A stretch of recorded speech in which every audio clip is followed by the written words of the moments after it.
Does these rallies? Does he continue to call for her to release her speech transcripts to financial firms? Does he continue to say she voted for the Iraq war? Does she continue to do things that go to her greatest weakness, which is these questions of credibility and whether she's too political? You know, on the money thing, Bernie Sanders has proved two things. One is that you can raise a lot of money without attending fundraisers with fat cats, and that you can spend more money than your opponent and still lose. Money is not everything. But ask Jeb Bush. Yeah, but he'll continue to raise money, and he wants to influence the platform at the convention. He wants his issues front and center: single payer, income inequality, efforts made to diminish income inequality. So he's not getting out or diminishing his arguments on a positive note.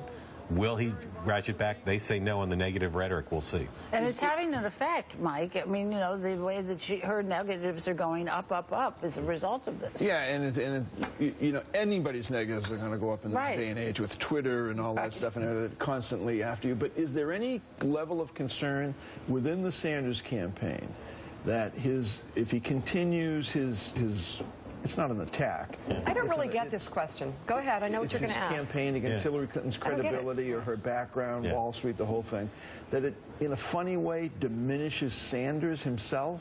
None of his constituency, I think, will ever see it that way. They feel so passionate. I understand that. He's not going to grow his support necessarily, but he's got states coming up where he could do pretty well, and he'll do well if he stays on his argument. Just like Trump has to be Trump, Sanders has to be. But he doesn't have to be anti-Clinton. Yeah, well, he doesn't have to be, but he probably will be. Help me understand what's there, because we had Jennifer Granholm on yesterday, and she was like, he has to stop. He has to stop. It is time. And it was as if, you know, the law was coming down. Is there a law against him talking about Wall Street speeches, about income inequality? Are these, he's not. Well, those are two different things. Yeah, it's those are two different things. Wall Street I know they're two different things. But I mean, that's two different things in terms of his message and his tone.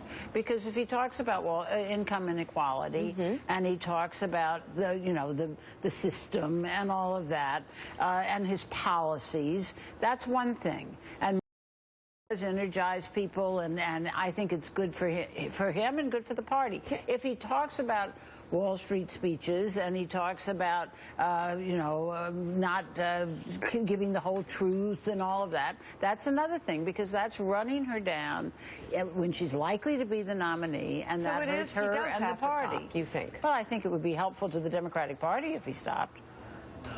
Okay.